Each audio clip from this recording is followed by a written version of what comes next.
What's up guys, my name is Ace, and welcome to episode 7 of Q&A, the series where you ask and I answer. Before we get into it, I just want to quickly thank you guys for 5,000 subscribers. It really means so much to me, and I'm absolutely blown away by the support that I've had over the past year that I've been doing YouTube. I never really would have thought that I would have made it to 5,000 subscribers already, so thank you guys so much for all the support. And I really wanted to get another in real life shooting video out for you guys when I hit 5,000 subscribers. But I just haven't had the time, and it's summer, and I've just been busy with other things. And I'm sorry I didn't get that out to you, but hopefully I'll be filming one soon, but no guarantees. Okay, so now into the Q&A. I know I haven't done one of these for quite a long time, so a ton of you guys will be new to this, so here's how it works. If you want a question answered by me, just leave it in the comments of this video, and I'll try to answer it in the next Q&A.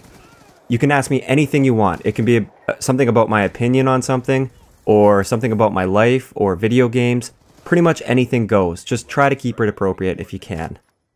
And since my audience has grown so much since the last episode, I anticipate quite a few more questions, so I don't think I'll be able to answer every single question like I used to. I'll cover as many as I can, but I apologize in advance for those that don't get answered. I want to keep these episodes under 15 minutes, so that's why I'm doing that. And one last thing before we get into the questions, I just want to mention the gameplay really quickly. I was playing with one of my Xbox Live friends, and we were trying to both get a nuclear this game because we noticed that we were both on a really good streak. And he managed to get his nuclear, and just pay attention to see how close I get to mine and what happens with that, because I think it's kind of disappointing and kind of funny in a way. Alright, so let's jump into the questions. First one comes from Speed Champion VGC. Hey Ace, do you like BMW cars?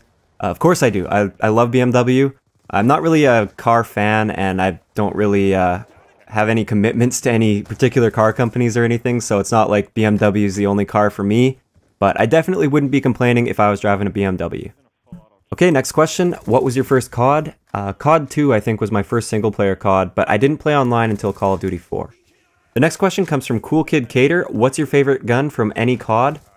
I don't really have one that I can think of off the top of my head. Like, I try to use a variety of guns when I play Call of Duty, so I don't really have favorites that I can think of, or like an all-time favorite. Alright, so the next couple of questions. What is the way that you get most angry in Call of Duty? Right now, at least in Black Ops 2, it's snipers that make me most angry. I really don't like it when I shoot a sniper with an SMG at close range like 3 or 4 times, and he still manages to quickscope me very easily without being kicked way above my head or anything like that. In that case, I should win that gunfight, I feel like anyways, because I made sure the gunfight was in my favor. I had an SMG at close range. His is designed for a long range. I shot first. I get my first 3 shots on target. My next one's about to be on target for the kill. And somehow he just easily aims in and kills me with 1 shot instantly. Against any other gun besides a shotgun, I would have won that gunfight, but not against a sniper rifle. So that makes me a little bit angry, but I've learned to kind of get over it and just keep playing.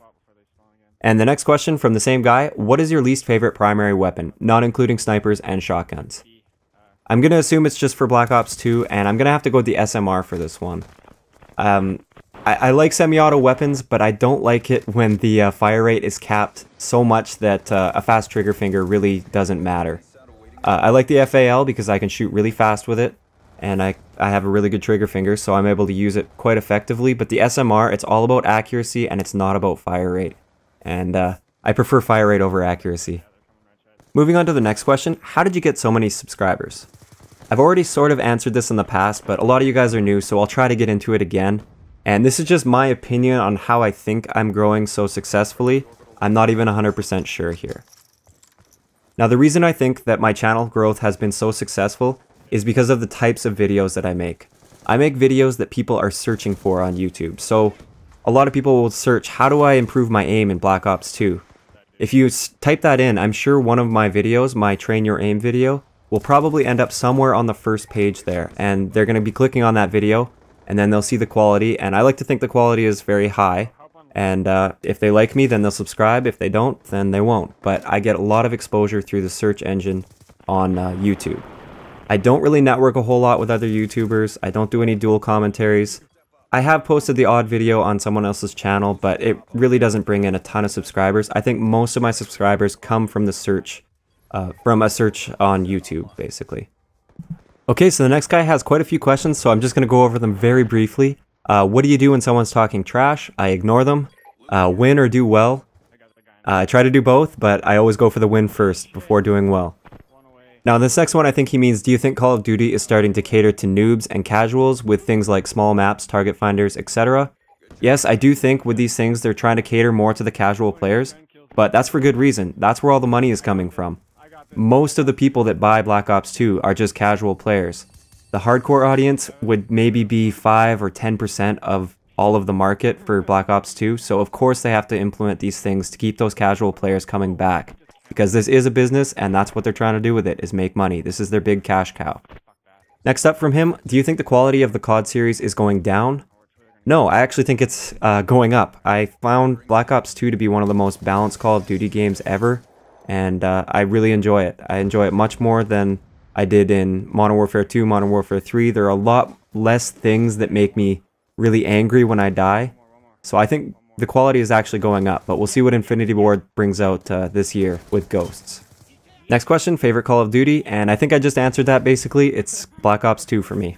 So next up, what new attachments would you like to see in Call of Duty Ghosts? I can't really think of anything off the top of my head. I don't want anything too crazy. I don't want anything like the target finder. I would hope they just don't try too many new things with it, but I'm sure they will because Call of Duty Ghosts, this is kind of going to be in the future, and I'm sure there's going to be some future technology and stuff, so I hope there's nothing that's going to be too crazy or game breaking or anything like that, but I don't have any specific ideas as far as attachments for Call of Duty Ghosts.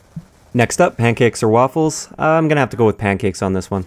So next we have Infinity Ward or Treyarch, and I don't know, I'm kind of torn between the two because I like the way Infinity Ward games feel as far as just the engine and everything, but I like how Treyarch supports the community and they actually balance things out a little bit better and they have more balanced games. So I wish they could work together, but obviously they can't because they work in alternating years on different games. Nuke or Moab? I'm going to definitely have to go with the Moab because it takes quite a bit more skill to get. The Nuke was just way too easy to get in Modern Warfare 2. I could easily get one a game if I was trying for it. Almost every game, unless somebody's running the one-man army danger close noob tubes or something. But yeah, definitely Moab. Maple syrup or snow? Just because I'm Canadian doesn't mean I love snow, so gonna have to go with maple syrup, and I'm not even a huge maple syrup fan either, so try not to stereotype too much. Next question, what feature in next-gen PS or Xbox are you looking forward to, and what do you hope it will have or should have had? So as far as the next-gen consoles go, I just want something that plays games very, very well. I don't care about all the little bells and whistles and everything. I just want one that's going to run games very smoothly, and it's going to allow developers to make more advanced games than we've seen before for console games. I really don't care at all about the recording or anything like that. And one thing I'm really hoping and I'm a little nervous about is whether or not they're going to be supporting external capture devices. Because I have my Elgato Game Capture HD and I just love using that. And I don't want to be forced to use the built-in PS DVR or whatever they call it. I want to be able to use the capture device that I've been using, and I don't want to have to upload to YouTube, then download it, then do my commentary over it and editing, and then re-upload it to YouTube, because I'm going to lose a lot of quality there. And also, I don't have a whole lot of bandwidth, so I can't really do that. So that's just my one big concern right now with the future consoles.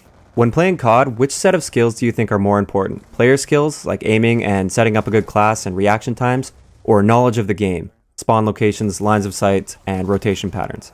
I'd actually put setting up a good class under knowledge of the game, but I think that both of those are very important. You can be extremely fast, have perfect aim, but if you don't know much about the game, then you're going to struggle in some areas. If you can't predict where the enemies are going to be coming from, and they're shooting you in the back, then that's not going to help you, even if you do have amazing reaction times. And likewise, if you know everything about the game, but you just can't win those one-on-one gunfights, then that's not going to help you either. You're going to lose those gunfights, and how are you supposed to do good if you just can't win a gunfight? So you definitely need a balance of both. I think that knowledge is a little bit more important because you can predict spawns and stuff, and you can shoot them before they even see you. So you don't really need that reaction time. You know where they're going to be and when they're going to be there, and you can take cover and take them out. So next question, do you ever have bad weather in Canada? Yeah, we definitely do. We obviously have some pretty harsh winters sometimes. I'm not really far north in Canada or anything. I'm in Edmonton for any of you guys that may know the map a little bit in Canada. We do get some pretty extreme weather now and then, especially in the wintertime. Sometimes we get down to like minus 40, minus 50 degrees Celsius, which is pretty cold. It's pretty extreme. During the summer, it's not so bad. We do get quite a few thunderstorms and stuff, and the odd tornado here and there, but really not too extreme in that case. And obviously where I am, no hurricanes or anything like that, because I'm pretty much right in the center of Canada, or I know, I'm a little bit more west coast, but nowhere near the coast. So next from him, do you have any brothers or sisters? I just have one sister. She's 2 or 3 years older than me. I can't really remember. And what do you think about the Xbox One? I think it's going to be a great console. I think both of them are going to be fairly equal, and they're both going to be great consoles. But I am really glad that Xbox One did go back on all of the policies that they originally had in place, like always online, and what was the other one? You're not able to play a friend's game on your Xbox unless you sign into your account or something. I think that was pretty stupid, so I'm glad they went back on that, but I think I'm still sticking with the PS4 on launch time, and then I'll get the Xbox later. Okay, so next question. Do you play with controller vibration on or off? Playing with off will get you better aim.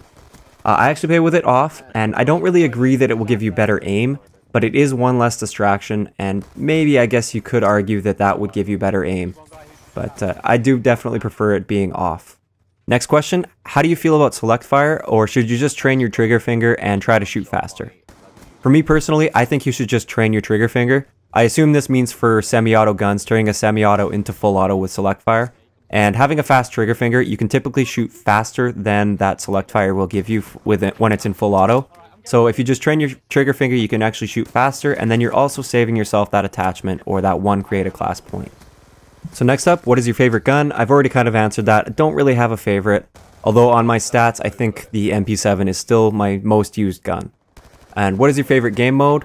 I'm going to have to stick with Domination. I've always loved Domination, and I just like how it's an objective game modes where spawns are very predictable. The game lasts for a fair amount of time, there's not a whole lot of stopping, and there are a lot of kills to go around. And the objective aspect just forces people to sort of come out of their camping spots if they want to win the game. So it gets people moving a little bit. So I'm going to definitely have to stick with Domination, although I love Hardpoint and some of the other objective game modes as well. Next question, do you watch KYR Speedy and his crew? I think I've only seen a few videos from them, and to my knowledge, I think they're trolling type people, like that's what they do, they make trolling videos. And for me personally, I don't really enjoy watching those types of videos. I have nothing against that style of video. I think it is hilarious, it can be really funny. I just don't really get a whole lot of enjoyment out of it. And I have absolutely nothing against the guy either, or anybody that does that. But for me personally, it's just not my style really. And the last question for this video, why don't you put the diamond camo on some of your guns?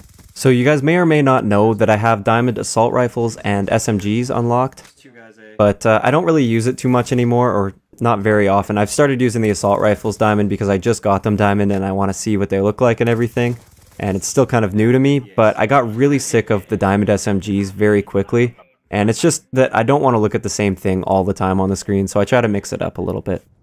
So that's going to wrap it up for this episode of Q&A. If you have a question you want to ask me, just make sure you leave it in the comments of this video, and I'll try and answer that in the next episode. I hope you guys enjoyed, and I'll talk to you guys next time.